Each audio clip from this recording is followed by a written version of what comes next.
And hello, Bills fans and people alike. That red light is on, which means this week's episode is officially live. And the Bills got some needs in this offseason. Some people are leaving. We're going to have to look for some free agents, and we're especially going to have to target the draft. There are a lot of things that need to happen to this roster, but also a lot of ways that it can improve. And joining me tonight is the one and only Bruce Nolan, who's going to help me look at this roster and see the ways that it can be fixed going into 2024. I want to thank you all so much for being here for this week's episode of Under Review. And with all that said, let's go right now. As soon as I find the intro, here it is. All right, let's go. Previous play will go under review.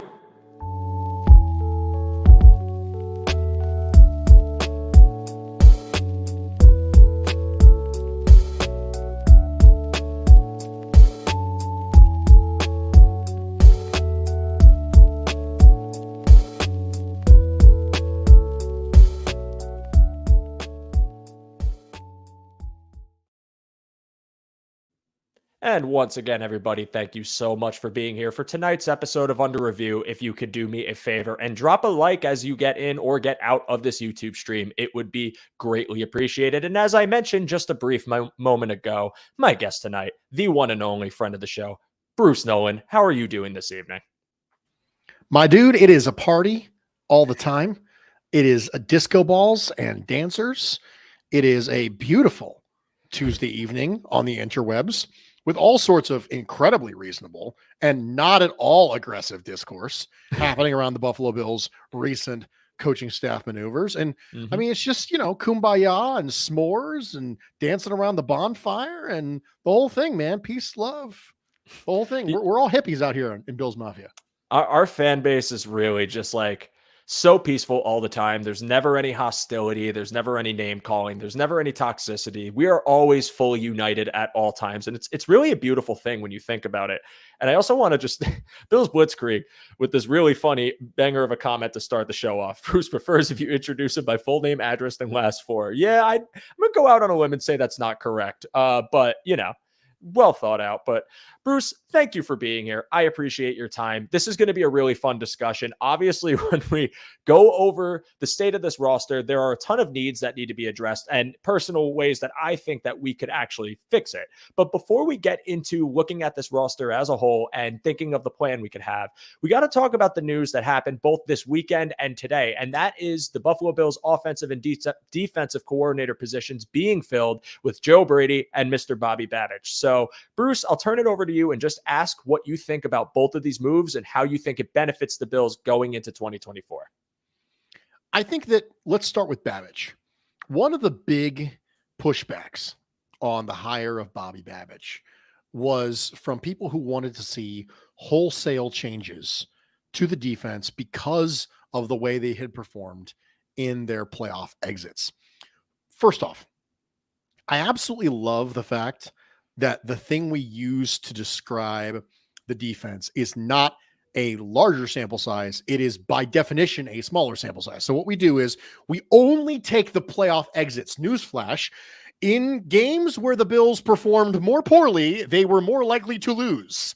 Next at 7. Like, I'm saying to myself, okay. So we're going to isolate 4 games out of every single game that this Buffalo Bills defense has played. We're going to isolate 4 games, and you say, well, because of that, everyone on the defensive staff is bad.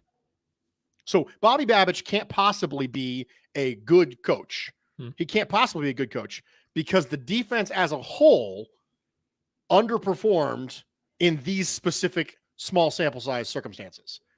I simply cannot get behind this logic because, it isn't logic. It's insanity. So if we don't like Bobby Babich, that's fine. But really what it is you just haven't moved on from the fact that you wanted Sean McDermott fired, which I understand. Listen, I'm not telling you not to want Sean McDermott fired. I'm telling you it's not going to happen. You got to move on. Like you got to say, okay, we'll just reevaluate this the next time it comes up to fire a head coach, because they're not going to fire him now. Nobody fires a coach on January 30th. That's not happening.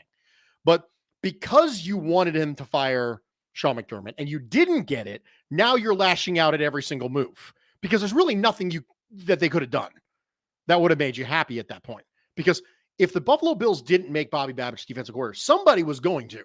Like, that was going to happen. Bobby Babbage is extremely well thought of throughout the league. He's got the bloodlines, and everything he's touched has turned to gold. Like, if you wanted proof of a positional coach's aptitude, it is oftentimes very, very hard to do it, because it's really hard to separate the results of that specific position group from the results of the whole. But it's really easy with Babbage. He goes to be a safety coach, they're amazing safeties. He goes to be the linebackers coach, they're amazing linebackers. And you see young players develop all over the place. Like, I don't know what to tell you guys. Everything he touches turns to gold. If you don't want that guy to be in charge of things more than he is, give me another name. And give me another name who is going to mesh with the fact that you have Sean McDermott's defense. Because really that's what it boils down to, is you wanted Sean McDermott fired. You didn't get Sean McDermott fired. And so now you're lashing out at all the moves, which is, I'm okay with that. All right. But let's just call a spade what a spade is. Let's just be honest with that. You wanted wholesale turnover everywhere across the board, including the head coach, and you didn't get it. Now you're upset. Now, on the opposite side, when it comes to Joe Brady being hired, I really would have liked that they interviewed more people. I would have preferred that they interview more people, because if I have a unicorn quarterback, I would like to hear as many opinions as possible as to, so tell me what you would do with my unicorn quarterback. It's not just about the hiring. It's also about collecting information on philosophy. Maybe it's possible that you can get information and perspective that you don't have. And so I don't want you to just go out there and interview Thad Lewis and then just call it a day. Like, oh, Thad Lewis, all right. Bobby Babbage, all right. Let's interview Joe Brady, all right. Let's interview Mike Caldwell, all right. That's good. I'm good with that. Like, I really would have liked to see more interviews, because I want more perspective and I want more wisdom transfer. And I didn't get that. But with Joe Brady, the idea that you're going to see the exact same offense next year, I have a hard time believing that. Do interim coaches have situations where the next year it looks identical? Is that ever the case with interim coaches? No. One of the big talking points with an interim coach when you're interviewing them is, what are you going to do differently next year? So when you interview, what do you think they talked about when they interviewed Joe Brady? Like, do you think they just said, so how's it going? Like, do you think that was the interview? No, the interview was, tell me what your vision is. And you know why that question would be asked? Because it wasn't his vision. It was trying to hodgepodge together his own philosophy and his own communication with the playbook that Ken Dorsey had left behind. Hey, let's make an adjustment here. Let's make an adjustment there. Let's do what we got to do. But you're putting a Band-Aid on it at that point. So congratulations, you got a field medic, okay? But asking a field medic to then go perform surgery in a hospital is very, very different. Yes, they're both medics, but one of them is just doing the best he can with what he's got available to him. Hey, I don't know what kind of injuries coming through that door. I don't know what kind of stuff I'm going to have on hand, but I'm going to figure it out. Versus a surgeon in a hospital has prep time and setup time and anesthesiologists, and everything's down to a science, and it's a process. And we're going to do this, and then we're going to do this. And this. Yeah, they both work in medicine, but it's not the same thing. So what you're hiring when you're hiring Joe Brady, you're not hiring the end of this year. You're hiring his vision moving forward. It's a completely different scenario. So I don't even think that counts as running it back. I really don't. I don't think Joe Brady is running it back. I think Joe Brady is very partially running it back. You're running back the communication. You're running back the line between your offensive coordinator and your quarterback, but I don't think you're running together the vision. I don't think you're running that back at all. I think it's markedly different. I will be interested to see what the offense looks like next year and how it differs from what we saw at the end of this year. But I don't think you can even count that as running it back. I really don't. So those are my thoughts overall about Babbage, about Brady. With Babbage, it's a matter of communication. It's a matter of not scapegoating, I think, the entire defensive staff for the failure that you've seen in specific games. And with Brady, it's about the fact that it's not really running it back. There you go. So I'll start out with your point on Bobby Babbage, and those were great points. It's very interesting to hear you talk about the fact that you want to see more interviews, even just that, because I agree, it's good to get as much information as you can. And I'll delve more into the Brady topic. But to start with Babbage, because I don't think it's really complicated in my eyes, I thought he was far and away the best man for the job, far and away. And when you see, first and foremost, competitors trying to bring him in for DC interviews because of the body of work that's behind him, I think that alone speaks volumes when you see Miami trying to get him for a DC interview. I believe the other team, if I'm not mistaken, was Chicago, but there was, I can't remember off the top of my head, but he had other options, right? And when people want to talk or at least criticize the decision to get Bobby Babbage, where I think you got to look is simply, again, everything he's touched since he's been in Buffalo and had worked with direct position groups. So you talk about the safeties. Now you talk about the linebackers. And I think that linebacker result alone would already get me to pound the table for him if the option is there for him to be defensive coordinator, because I think the difference with him and Eric Washington is you had Eric Washington here for a few seasons and you see the defensive line have their inconsistencies until Von Miller comes in, looks really good for half a season, gets hurt, and ultimately the results drop off too. And then this year, some inconsistency toward the back half of the year, despite there being a lot of talent in the D-line and it being mostly healthy. With Bobby Babbage, you look at the linebackers going into 2023, and you see the question mark over their heads. Is Terrell Bernard a starter? Is Balin Spector going to be the Mike? Terrell Dodson has not been good for us. Why are we even keeping him? There was infinite discourse, I'm sure you remember well, Bruce, about this linebacker room and the doubt about it. And it had me doubting so much that I thought that Dodson was going to be your starting Mike because I didn't know who else could fill that role. Then we are here on the flip side of it, talking about Terrell Bernard as a potential all-pro candidate. Talking about Terrell Dodson having the best season of his career. Matt Milano poised to have another great year before his injury. Even seeing Spector come in and get some reps and play marketably well in that Miami game and for parts around the season. I think that alone to me justifies it. I think Babbage is a young coach with a young perspective on defense and a proven developmental piece that I don't think you could have ever let walk away. And you're 100% right. People were going to complain one way or the other. That's football discourse. That's sports discourse because it's a hindsight-based discussion every single time. But I do not understand why you would be upset about this move, especially looking at some of the other candidates and the question marks that they brought in when you interviewed them, including Sean Desai, who just came out of Philly, and Philly having a terrible defense with a lot of question marks going into this year that they decided to move on from him for. So as far as Bobby Babbage, I'm 100% okay with that. I was imploring and pounding the table for them to promote him, and they did, and I'm very pleased with that result. To talk about Joe Brady, one thing I'll agree with you with is that it's not going to look the same because, again, Ken Dorsey's playbook is what you started the year with. All the installations, all the nuance, everything that exists within the context of Ken Dorsey is in that playbook. That's his call at the end of the day. I'm sure Brady had input. I'm sure they listened to him, but it's not his. So when you take over in the middle of the year, you're running Dorsey's playbook. And yes, it is going to look different next year. However, where I disagree is that I don't think it's as big. I understand the perspective of the interviews 100%. I understand trying to bring in candidates, as many as you can, to hear what they're going to do. But at the end of the day, I trust the discussions with Joe Brady a lot more than I'm trusting any discussions with outside candidates, only because you've had him in the room. You've had him with Josh as his quarterbacks coach. And one of the biggest things for me is that he's not a first-time play caller. Now, Babbage is, but I also don't think Babbage is going to be 100% calling the plays. I think that's Sean McDermott still. Babbage is probably just going to give input and take some of the slack off, and that's where I think there's a difference. Joe Brady has experience calling plays, LSU, obviously going to Carolina and being there for a season and a half in the Rule administration, and it didn't really pan out because they were not talented, and I don't think he was the full culprit of all their misery. Now you bring him in, an experienced play caller, to be your quarterback's coach. He comes in when Dorsey gets fired and does a really good job with what's in front of him.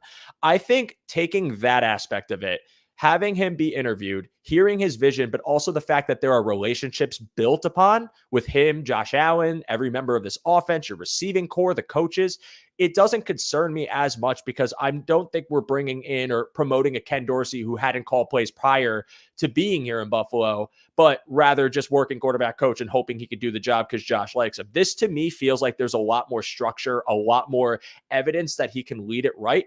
And honestly, I will look at it in an optimistic way and say when it comes to Joe Brady and it comes to what you're going to get out of him this season, I think that's something that other teams aren't sure of and what it's going to fully look like and what will be different as far as how you're going to run the ball, what passing concepts are you going to throw out, how much more motion do you do? Like these are things that I think Joe Brady can bring and things that I think are going to benefit the Bills offense, which is why I am encouraged. So I will say for my final thoughts, there are certainly things that I agree with you on here, but I am going to say I'm a bit more bright-eyed on the Joe Brady decision just because I think that, again, there's a bit of a question mark with it, but I think that benefits the Bills more than it would hurt them. So that's where I'm going to leave it off. And Bruce, do you have any final thoughts on this before we transition to a different topic? Nope. Perfect. All right. Keeps it brief. So Bruce, obviously we got our coordinators and they are going to be overseeing a roster that is going to look, in my opinion, fairly different next season. If you want to call it a soft reboot, soft retooling. The Bills are currently sitting, at least according to Spot Track, with 22 free agents, a lot of them that I don't foresee coming back to this team next season and either retiring, aka Micah Hyde and maybe Jordan Phillips, or just finding work elsewhere as depth pieces. So just for right now to start this topic off, let's just overview this roster and just tell me some of the things you think are the biggest needs for this team going into the next season. Wide receiver, defensive tackle, defensive end, safety. I would add running back 2 onto that. So those would be my 5. If I'm making a fist out of them, a fistful of needs, as they say, those would be the 5 that I would put up there. Now, I don't necessarily think they're in that order, but one of the things I do think is that Brandon Beane has said before that your elimination game tells you what your needs are. And I'm just going to go out on a record and saying I disagree with Brandon Beane on that. I think deciding your needs based on one game, I think is horrible. So if we played in the playoffs and for whatever reason Josh Allen had an absolute stinker of a game, does that mean we need a quarterback? Like this, I think it's bad logic, but it helps us when it comes to predictiveness. So if he says that, and then he talks about explosive plays, and he and McDermott talk about explosive plays, and we talk about needing to get Stephon Diggs help, it seems obvious they think wide receivers a need too. And if they think wide receivers a need, then they didn't decide that based on just one game. So I don't think Gabe Davis is back. And I think that you're going to see either a free agent or a draft meaningful investment or both at the wide receiver position. So that one is fairly high on their list. It looks like anyway. From a safety standpoint, that one's been a need for a while. And we've been kicking the can down the road. You re-signed Jordan Poyer to a 2-year deal, but if you look at that contract, you can get out and get some money. There is no guarantee Jordan Poyer's back. It could be a complete thing. Now, they may not want to do it by ripping a Band-Aid off all at once. It could be hey, let's bring in someone to replace Hyde this year, and then next year we'll deal. And I don't really want to rip off the Band-Aid and have Poyer and Hyde gone in the same year. But if they wanted to, they could. So they absolutely could. So safety becomes a need at that point. I think the fact that we were all so excited when Daquan Jones got here and played at the level he played at should tell you why I'm so nervous if he's not back. And that is, you need a 2-gapping defensive tackle. We just talked about Bobby Babich. Everything he touches is gold, and the linebackers and the way they played. The key thing that's associated with your linebackers playing well is math. It's math. And if you do not have a defensive tackle in front of them who is capable of being able to handle 2 gaps, that means your linebacker now has to handle one. Like it's just math. There's a limited number of gaps and a limited number of players. And all the gaps have to be assigned to somebody. And if my defensive lineman can't handle more than one, that means my linebackers now need to handle more than one. And if my linebackers have to handle more than one from a further distance, now they're slowing down. Now they're not making plays the way you need to make plays. So it's not just a defensive tackle. It's a specific type. It's an archetype of defensive tackle. specifically someone who you can count on handling 2 gaps. Defensive end, you need it for specifically numbers. You have AJ Epinesa coming off contract. You have Leonard Floyd coming off contract. You hope Von Miller gets back, but even if he does, he's still in his mid-30s. I understand that it's really frustrating to say, hey, we need another defensive end again. But unfortunately, that's just the way this works. Like, until you get it right with long-term players, you need a defensive end. And they're going to have a decision to make on Gregory Rousseau's 5th-year option. But he's not a free agent. We can deal with that later. But those are needs. Running back, again, just like the defensive tackle discussion, it's not just any running back. It's not just get me a running back. It's get me someone who can do the stuff that James Cook can't do. So James Cook is not a extremely well-rounded all-around back. That's not who he is. He's good at specific things. He struggles at specific things. So ideally, I would love to have a well-rounded running back, and I can get another well-rounded running back right behind him, because that way I'm not tipping off my hand to the defense when I put a specific running back on the field. That would be great. But guess what? We don't live in that world. Just the way it works. So I need someone who can pass protect, and I need someone who can run between the tackles. That's what I need. So those are the 5 needs that I think are of utmost importance. You can order them how you'd like, but that's the way I interpret them.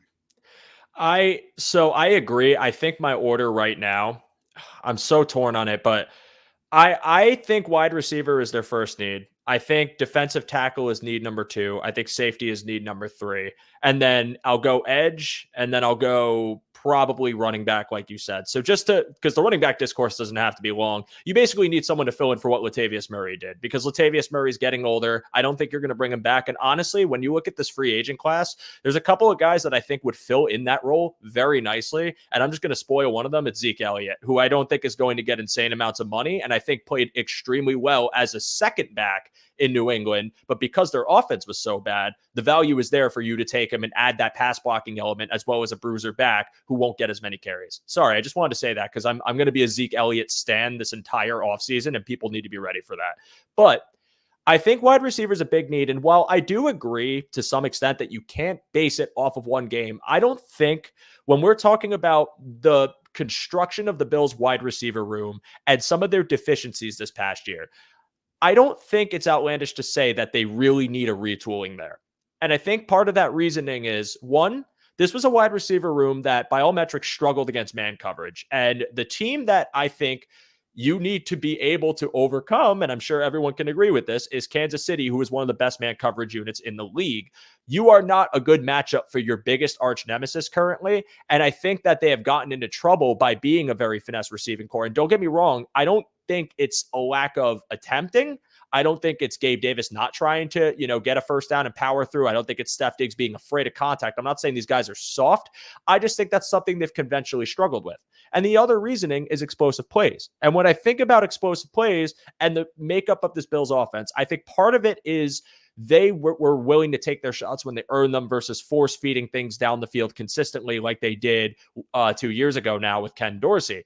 But there was a need to uptick their explosive plays. And when you saw Stephon Diggs, who I have been a firm believer that he was not 100% this season, deal with what he was dealing with and have this drop off, you kind of see the issue fundamentally with how this receiving room was constructed, because teams could just man up on Gabe Davis and it was hard for him to get consistent separation. I don't think it was all the time. I think people demonize him way too much as a receiver, but it wasn't on a consistent enough pace where you could really trust him to fully offset the load of Stephon Diggs, in my opinion. Deontay Hardy was a here there receiver. Every now and then he'd come up with something. Khalil Shakir turned it on much later, and I'm very happy, and I think he's an integral part of this receiving core going forward.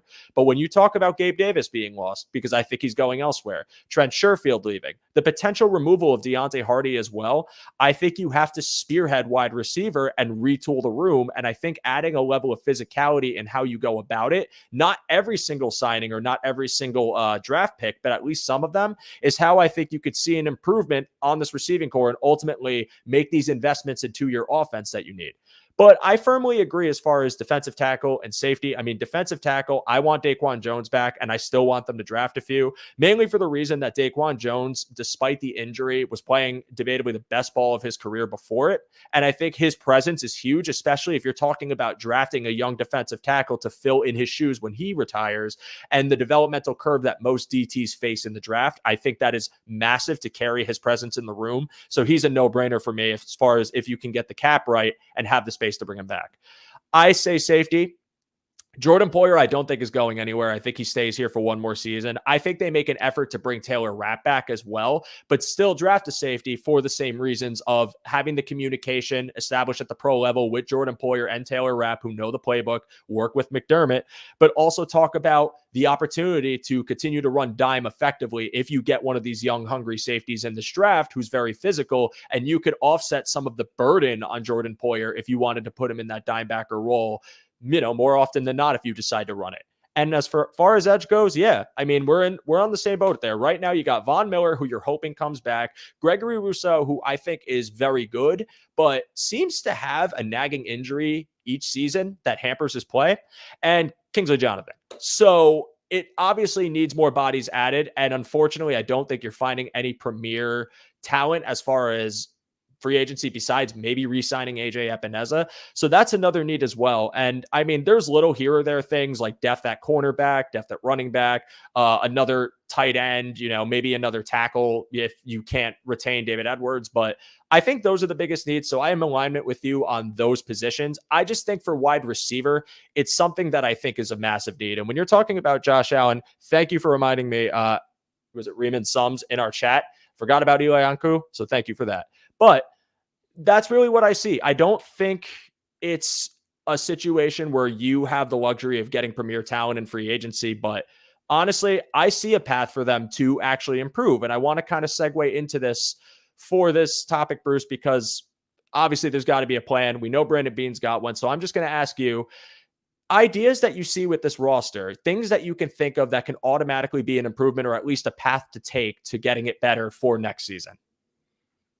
I think that if you are a team who needs wide receivers, you're in a really good market for it. There is a chance this is one of the deepest wide receiver classes in the draft that we've seen in a long time. And I don't see a circumstance where this starts to slow down. The impact of rookie wide receivers has trickled up. It used to be like 10 years ago, 15 years ago, 20 years ago, it was, well, you really need to give a receiver until year 3. And that's not true anymore, like at all. There is a meaningful correlation between receivers who earn targets and get production year 1 and receivers who end up being really good. Like there's just not a lot of players who come out, have 27 catches for 280 yards and a touchdown their rookie year, and then blow up year 2 and year 3. It's just not that common anymore. The Devontae Adams path to being great is not a path well traveled at this point. So if you are a team like the Buffalo Bills, who I think we all agree has a need at wide receiver, it's a really, really good year to have that problem. In fact, it's a good decade to have that problem. And so for me, I'd love to see a double dip. I think if you're going to do it, I think you need 2 new top 4 options for the Buffalo Bills. I'm fine with Stephon Diggs and Khalil Shakir being top 4 wide receiver options for this team in 2024. I need 2 new ones. Now, I'm happy with Dalton Kincaid. I like Dalton Kincaid as a tight end. If Dalton Kincaid is target number 2 in this offense or target number 3 in this offense, I am happy with that. I am great with it. But as far as just isolating wide receivers, if you got 1 in the 2nd and 1 in the 4th, 1 in the 1st and 1 in the 5th, 1 in the 2nd, 1 in the 6th, like I think you need bodies there. And I think it's a good year to need bodies. There are going to be, like there are every single year over the last couple of years, multiple day 2 wide receivers who end up being studs. It's one of the really annoying things about this dialogue, especially early this offseason. It's no, Joe, you have to take wide receiver in the first round. Like you have to. If you take him at 28, they're going to be good. But if you trade up and take them at 40, they're going to suck. Like, this makes no sense at all, right? Just none.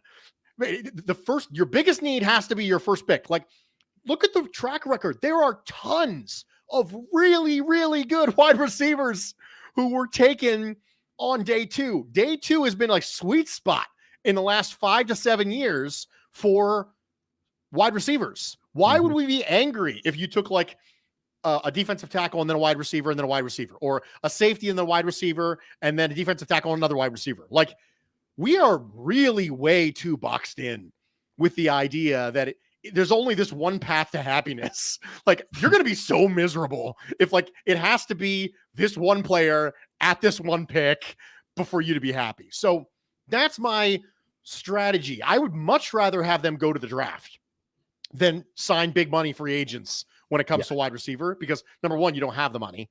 Number two, I would rather take somebody in the second and third than spend, the inflationary cost for some of these mid-tier wide receivers, right? Because they're going to be, let's be honest. The idea that you're going to get T. Higgins and Michael Pittman and these players, a lot of them aren't even going to hit the market.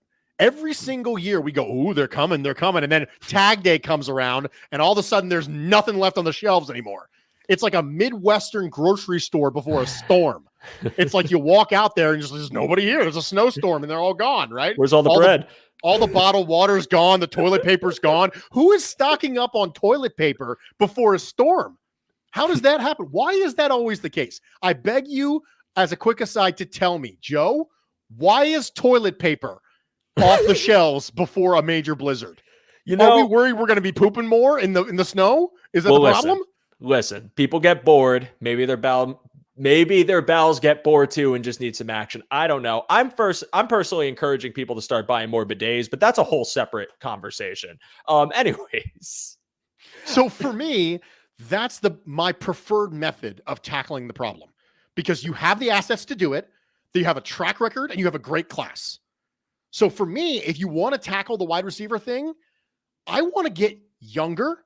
I want to get cheaper. And so if I can get younger, cheaper, and more talented without paying a mid-wide receiver overpriced free agent points, then I'm going to do that. So for me, that's my method of tackling that. Now, other things, safety, with a depressed safety market, you can go grab a free agent safety for $4 million a year. I am much, much more receptive to patching the safety hole with a free agent than I am the wide receiver hole with a free agent. Yeah. So that's the way I look at it. And with running back, I don't want to spend any money on a free agent running back. You already know that. I'm going to be fighting you on Zeke. Draft somebody in the 6th round and call it a day. It's just not a deep running back class, though, from all accounts. No, it's a lousy one. But I don't need it's a terrible running back class overall. But I don't need a great one. You can find a lot of good people. Diamond in the rough, man. That diamond in the rough is one way you could possibly put it, man. That's honestly the reason I'm pounding for it so much too. It's just because I have no faith in anyone you could draft, and I could be dead wrong. I hope people find this clip if we draft a running back in the draft and he ends up balling out. Please understand, I'm always trying to be wrong, but when it comes to that, I'm saying I think the running back value you can find in free agency for the role you need it, limited role, is cheap, and I don't think it's going to cost you much. But Bruce, I appreciate those points. I like your strategy because I have a very similar one, and that was everything, right? I'm not cutting you off before you finished your point. Absolutely, you're good to go, man. Sweet.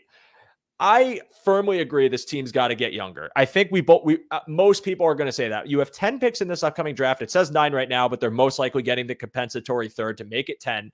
I think this is a golden opportunity to get yourself out of cap hell, but continue to de-age yourself and be able to put a roster out there that's still competitive, that still has a lot of depth, that you could end up having cost controlled for 4 or 5 years or however long it's going to be, depending on who you draft first, whatever. I think that in this case, my immediate thing, I'll start with the draft, even though that was going to be my final one, because with the 10 picks, again, I think you first and foremost need to use most of them. All of them, maybe not, just because we've seen this team in the 7th round kind of, end up running out of space. And even though there's needs, I don't think every single pick would end up making the roster. So I can justify a couple of trades, but not half your class or an insane move where you move up in the first round. I think, first off, I'm going to say this. I'm so anti moving up in the first round this year. I have no desire to do it. I think this team should stay in their range of 28 or even down lower because I want to accrue as much draft capital as possible, because this cap situation, while you can get yourself back in the green, which, by the way, I'm going to plug him, watch Greg's cat video. It's incredible and he'll give you all the insight. But even if you can get back into the green, it's not a lot of flexibility where I feel comfortable sacrificing much needed draft capital for the sake of moving up for a prospect versus trying to accrue as many bodies as you can and being able to rebuild the youth movement on this roster and get younger while getting yourself out of the financial burden. So I am big time. I know Bean disagrees with me. I see that comment. I appreciate Sums. He's bringing some good comments tonight, but I just don't think it's something you should do this year. And I want to say at pick 28, the receiving prospects there, I know everyone's got a lot of hype for, and I do too. I think a lot of them are probably going to end up falling to the second round. And one point that was made to me yesterday, Bruce, is that we are talking about receiver, and I've been talking about receiver, and I want to draft 2 receivers. You heard it here first. I'm 100% on board with this.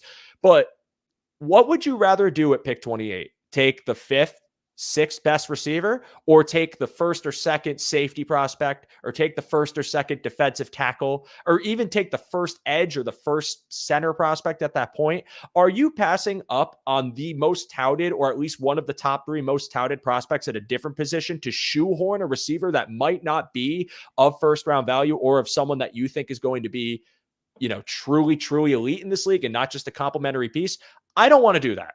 So if the board falls in a way where these receivers, if we're talking about Brian Thomas Jr. and Adonai Mitchell and Xavier Worthy, and I love Xavier Worthy, and I'll talk more about draft as we go on, I just feel like it's wiser to take the better positional value, or at least the better prospect, versus forcing it. So that's my take on the draft. But as far as tangible things you could actually do, one of my things was promote Joe Brady, and he got hired. So that beat that note. One of my things was promote Bobby Babich. That's another note that got spoiled by the Buffalo Bills. So thank you very much, Brandon Bean, for ruining my note sheet. But another thing that I think is a little bit underrated, and Bruce, I know you're a huge Dalton Kincaid fan, so maybe this was because I knew you were coming on the show, but it's something I truly feel.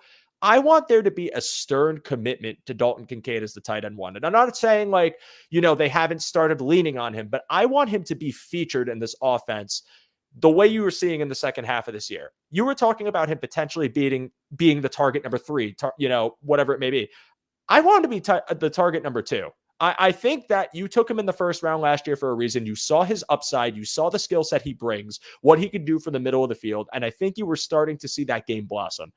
I think committing to him firmly as a tight end 1, firmly as your other target to Stephon Diggs, and then letting the draft guys develop is a recipe for success in this offense. Because if you're talking about Joe Brady having an entire offseason of work to establish what he wants in the playbook, to install what he wants in the playbook, wouldn't it be easier for the guy if he committed to his tight end, to have things specifically designed for Dalton Kincaid, to make sure that you are getting them the ball early and often because you trust him and you have seen what he can provide for you? Because I do. And I think that establishment of him in this room and what you will see from him in year 2 only enhances things for the rest of your room in the tight ends or in the receiving room, because you are going to see roles established for people, things cut out. Even if it's not an insane lean on a rookie, they might come up huge and we might be spreading the ball around accordingly. I just feel like the thing that you have an opportunity to create with with Joe Brady as opposed to Ken Dorsey is a true identity. And this is one of the routes that I would take to make this happen. And the final thing I'm going to say, and it's not really a strategy as much as it's something that I think ties into the youth movement, and a problem that the Bills have had the past 2 years that needs to get better, is getting healthy. And I think by bringing in younger people, by bringing in younger picks, you have an opportunity to really fortify the overall health of your roster and not run into a situation where you face the Cincinnati Bengals without most of your defensive line, where you face the Kansas City Chiefs without your linebacker room. Things that can just be done to at least try to ensure that you're a healthier team. You cannot guarantee it. You cannot predict it. but you can make measures to make sure that it doesn't happen as frequently. We've seen what's been happening with Micah Hyde this past year, who now probably is going to end up retiring because of consistent issues with his neck. Daquan Jones tears his pec, and while I do want him back, I do want to add younger bodies to this room.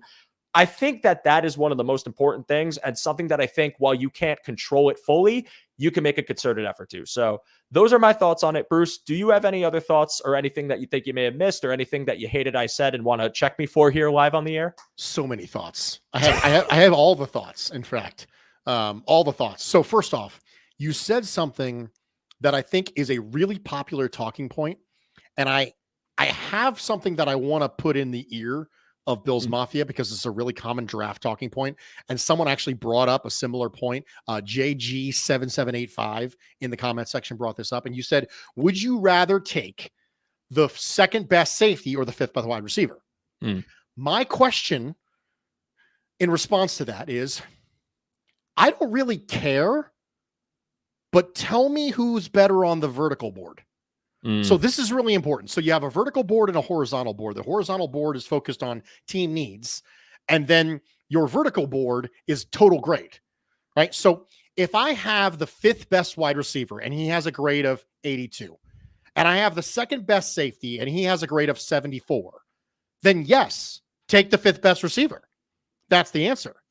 So I think what we do is we assume talent relative to the class instead of relative to our current options. And I don't know why relative to the class even matters.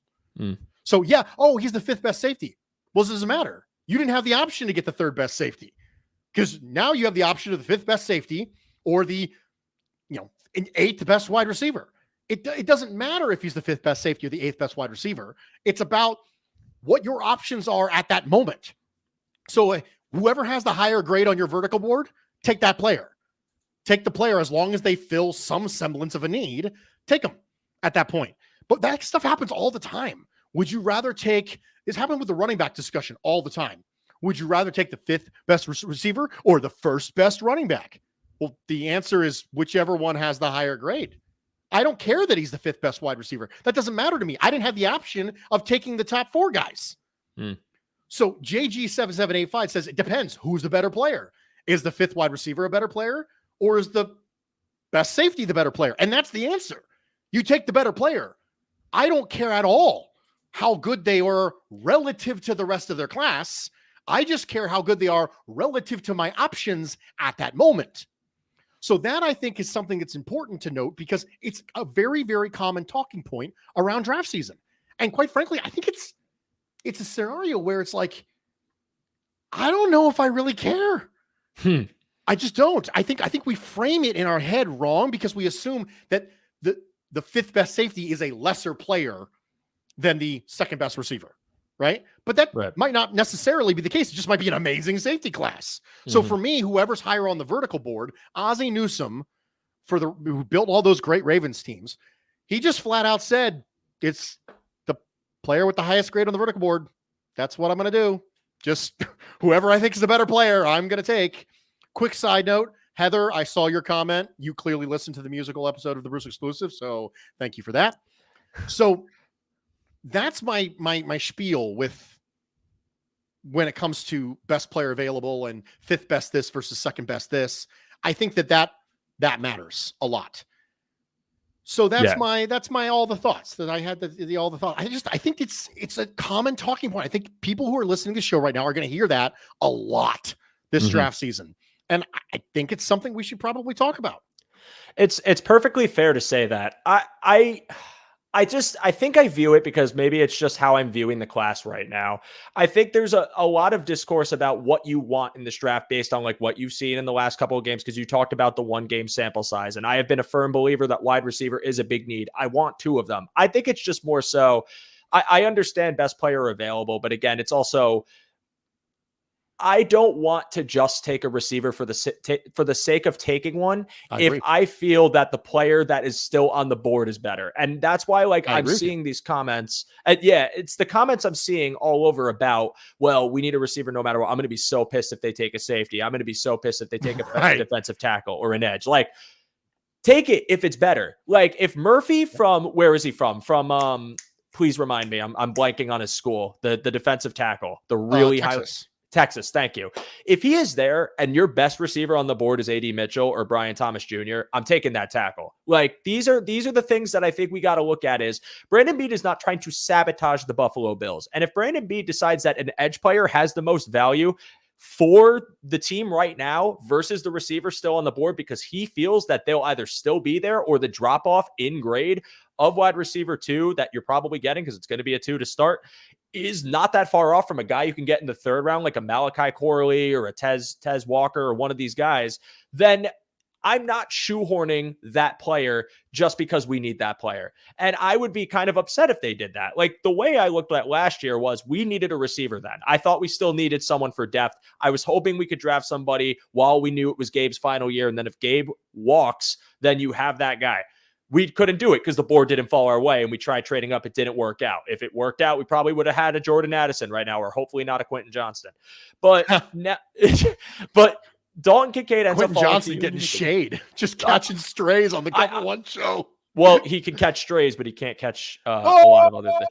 But I'm sorry, Quentin Johnston, but like, come on. Anyways, but like when we're talking about it, to me, it's like, if they passed up on Dalton Kincaid because they wanted to shoehorn like an edge rusher, I would have been pissed because and I didn't understand the pick at first. I'll speak on that, but I'm not trying to force it. So I think my final thought on this whole matter, as I continue to ramble and rant, is that please, when we talk about the draft, let's look at like what we realistically think could be there at 28 and evaluate based off that, because I do think that I think a lot of these receivers that we're hyping up right now, like the Troy Franklins or the Keon Colemans, aren't even going to be there. I think they're going to go probably early 20s. But 2, just because it's a receiver does not mean it's the better pick. And that will be my final statement on that. So Bruce, as we hit the home stretch here, I'm going to present to you one final topic, and then we'll have our good old banter and we'll sign off for the evening. But don't go anywhere, folks. I see there's 110 of you. I appreciate you all so much. If you are new or if you have joined us late, please like that video. Click that like button because it helps our channel out. It would be truly appreciated. Even if you hate my guts, click the like button out of spite. That'd be kind of cool. But before we get into this final topic, Bruce, I just want to get a good word from Greg and Aaron because I want to hear what they have to say about the one pass. Gentlemen, what's the word? What do we got going on? Many people ask us the best way to support us here at Cover One, and that is to sign up to become a Cover One Pass member. That contribution helps give us the access to all the data and information we use to create the content that you love. And I think most importantly, brings you into our community of insiders. It's a great community based on Slack. I know a lot of people don't want to be on social media anymore or be in on those conversations. We bring all of it to you right in our great community of educated fans. And most importantly, you get access to our content creators. Even better than that, everybody loves merch. You get awesome t-shirts, a cool decal, and a letter from the Cover One team signed directly to you. All for $60. That gets you the entire season, next year's free agency and draft. $60. Click the link in the description. Cover One Insider. Become one today. Yes, become one today. That is the lifeblood of Cover One. If you could be as kind to subscribe, if you are not a member already, I highly encourage you to do so. That allows us to have all the resources to do all of the research for the shows, watch the film, find the data that we can provide on air. And the premium Slack channel is a ton of fun. I know we have many people who watch these shows regularly who are involved in it, but if you are not, it is your constant access to Bill's discourse. And there are some really, honestly, not some, a lot of amazing people in there that have great discussions every day. So I encourage you to check that out. And I appreciate all of you, including Zach of all trades, Reem Sums, who are hate liking or liking in spite. Yes, if you hate my guts, like that video. That'll really show me. But anyways, Bruce, final topic for tonight. Oh my goodness. And that I want to end the show on a high note. Last week was so negative because the season ended. We got a good group tonight, and I want them to feel a warm, fuzzy feeling as they sign off. And by sign off, I mean like close their laptop for 5 minutes because Ant Show is right after this one. And that is when you look at this roster, give me some of the players that you think are just you're excited for next year, that you think are going to break out if they haven't broken out yet, or just players that you think we have a reason to think of and get a little warm feeling inside of us. Let me hear what you think about this. Well, you already said the guy that I was going to say, and that's Dalton Kincaid. I think Dalton Kincaid is a potential stud sitting around waiting, because I think that one of the things that you saw was the average depth of target for Dalton Kincaid started slowly trickling up. And I do think that one of the things that you can really fault Ken Dorsey for was his usage of Dalton Kincaid, which was different under Joe Brady. And you started to see the A-dot trickle up. You started to see him on linebackers in space. He wasn't just a, hey, we're going to check this ball down to you, make 5 people miss so you can get meaningful, amount of yardage. And so I think that you started to see that change a little bit with Dalton Kincaid. And you can just watch the film of Dalton Kincaid and Dawson Knox, and you can see the skill level difference between the two of them when it comes to catching the ball. Like Dawson Knox is a freakity freak of an athlete, right? Dalton Kincaid is just a smooth ball handler. He's a smooth receiver. Everything looks controlled. Everything looks the way it's supposed to look. It's just a pleasure.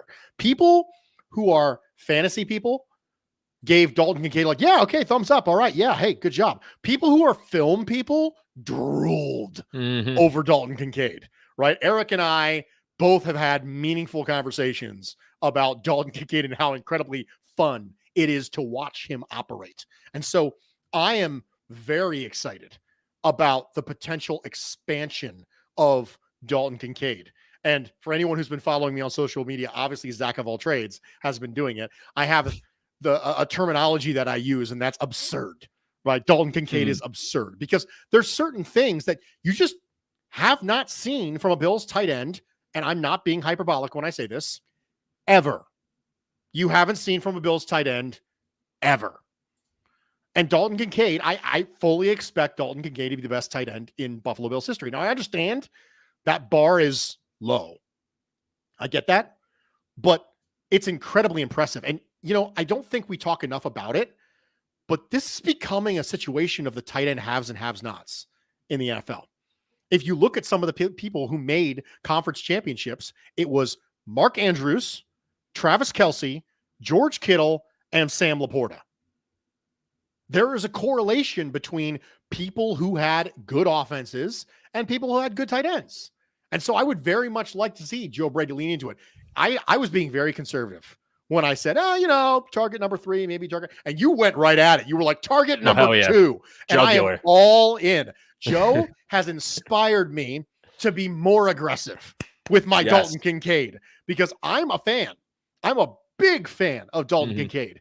And my big discussion was usage. That was my big discussion. Usage. Yeah. Let me tell you, if I get 100 catch season from Dalton Kincaid, I am going to be so insufferable to this one dude who was a fantasy guy who I know exactly who you're talking about. Kincaid was horrible this year. The USC guy. Yep. I am going to be so incredibly insufferable. That guy's going to have to delete his account or block me. He already should. It will just be terrible. I have, Joe, the amount of bookmarks I had on this is just can't even close your phone. It's so many bookmarks. I mean, I have tabulated information. So that's my player. That's the guy that I am really excited about. Of course, I'm excited about Terrell Bernard. I'm excited about Khalil Shakir. But my guy is Dalton Kincaid because he's absurd. Yes, absurd is the right word. You also say absurd in the best way I've heard anyone say absurd. Like it's poetry when it escapes your mouth. I don't know what it is. It's the cadence. It's great. But obviously, I could say Kincaid too. I'm very excited about him. He's obvious one for me, but I'm going to shine on some other people just to throw the love for everybody. Khalil Shakir's first for me, not counting Kincaid.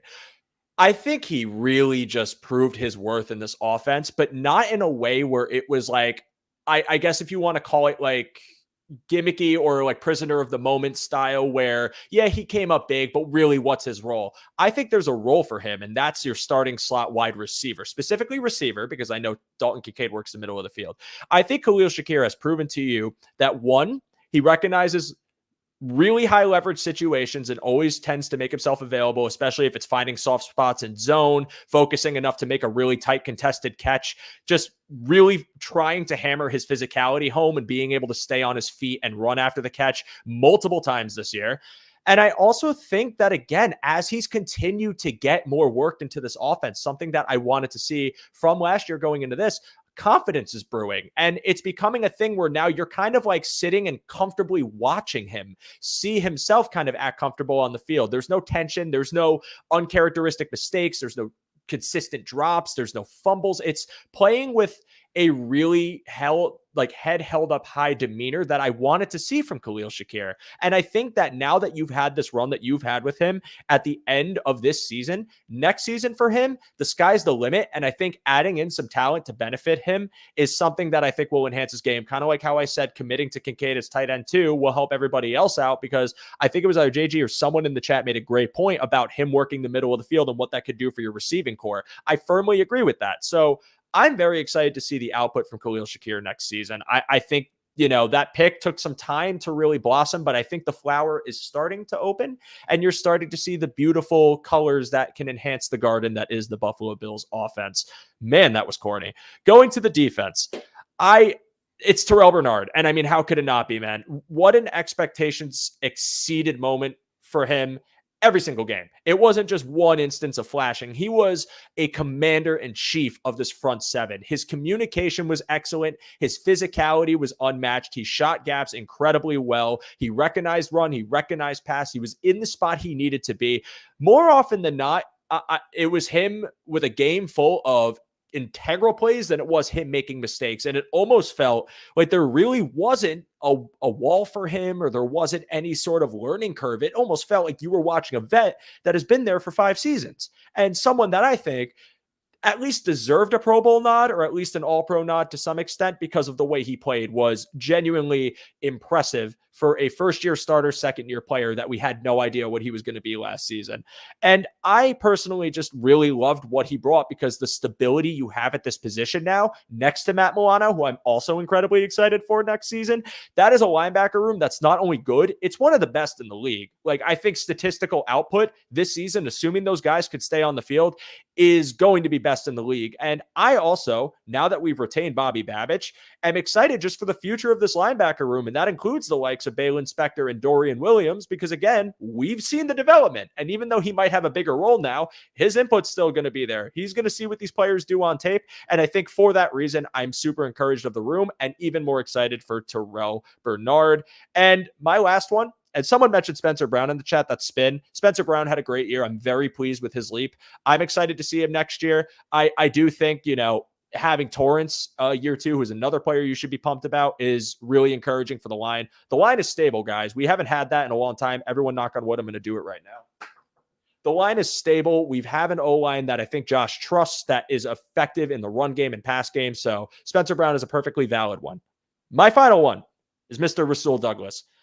Rasul Douglas, that trade, we all saw, for people that saw what he was doing in Green Bay and came to Buffalo, excellent move by Brandon Beane. I thought, just for the sake of how he would fit into this defense, but he has even exceeded that. He was playing at an all-pro tick before he really got hurt and couldn't play at 100% in that playoff game. He was always where he needed to be. He was opportunistic. He was enhancing the secondary and really fortified a cornerback room that had a ton of questions after Trey White went down and knock on playing. So that's another player I'm super pumped for. And I think it makes the potential, I don't want to call it loss, but leaning less on Trey White better, because you can trust him and trust a guy like Christian Bedford, who's also excited. So I named like half the roster, Bruce. I apologize. But again, I want people to feel good leaving the show tonight. Have some good energy. Let's get a little more optimistic this offseason. I know it's doom and gloom, but there is a lot that you can expect from this Bills team that I think is going to improve the roster next year. And I think we're going to have a lot of fun in 2024. Bruce Nolan, do you have any final thoughts? Anything you'd like to say to the people? Anything at all to share with us before we call it a night? Here's what I've got to share. Every single person who has ever confused correlation with causation has ended up dying. Is that the take? That's it. That's okay. Well, that caught me off guard. I thought there was more coming after that, but I listen. Those are words I'm going to be thinking about for the rest of the evening, and I'm probably going to message you later to just kind of go over that again, because I don't think I could process it right now while we're live. But I will say I appreciate the sentiment, and I appreciate your time tonight, man. You are always a great guest. You are just an absolute pleasure to work with and always provide great insight. For anyone in our chat who might not have listened to Bruce before, or this might be your first exposure to him, I implore you to check out his show. Bruce, feel free to plug it right now. Tell the people where they can find you, what network, what time, like what can people do to find your show? First off, quick plug for the Cover One Insiders again, because I am a member of the Cover One Slack channel as well. Just because I'm not on the Cover One network doesn't mean I can't be a supporter of their content and the people that they have over there. They have been unbelievably gracious to me. So a quick plug for them as well. If you would like to somehow consume more of this content, if somehow you heard that last statement that I made to Joe there and thought, you know what, this guy, I need more of this guy's content, you can find me on social media at Bruce Exclusive. I will not tell them too much, JG, because the FBI will be watching. At Bruce Exclusive on Twitter and X. What do we call it? Xiter now to Twixer. Left or right Twix, whichever one. And my show, the Bruce Exclusive, drops every Thursday on the Buffalo Rumblings podcast network, and I also write for BuffaloRumblings.com. So about once a week, you'll see an article, opinion piece, analysis piece drop from me. So thank you so much, Joe, for having me. I appreciate it.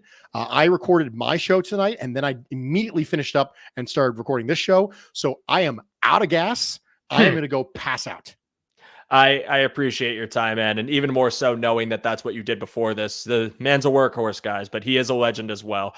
Thank you for your time. Your insight was fantastic. It's always a pleasure to talk to you. And chat, people that are watching, first and foremost, if you are on YouTube right now, Twitter, whatever, don't sign off. Don't X out. Anthony's show is coming up at 9:00. Disguise coverage. The man is a legend and insightful. Oh, wait, no, actually, Anthony's in Mobile. I don't think his show is tonight. But either way, check out Disguise coverage if you haven't, because his show is excellent, and I am honored to be his show neighbor. But I will say, for all of you who joined us tonight, thank you so much. It is truly appreciated. We had a great turnout, a great crowd, great engagement. You are all excellent. It means the world to me that you decide to watch me talk on a Tuesday night. It's awesome. This platform's amazing. I'm happy to be here. So thank you all so much. I'll be back next week with another show for all of you. But again, I just want to say, let's add some good vibes. Oh, thank you very much. I did not know, Zach, because they've been in Mobile. I forgot that they were down there, and that is my mistake. So for the correction. But everybody, please enjoy yourselves. Let's have some fun this offseason. Let's keep the vibes good, because there's going to be a lot of discussions, a lot of draft boards, a lot of controversy even. And let's just try to remember that football is meant to be fun. And we are watching a game, and we have the privilege of enjoying a really fun football team right now. So for everybody, for Bruce Nolan, myself, for Cover One, I want to say thank you so much again, and we will see you next week. Let's go Buffalo. Take care. Have a great night.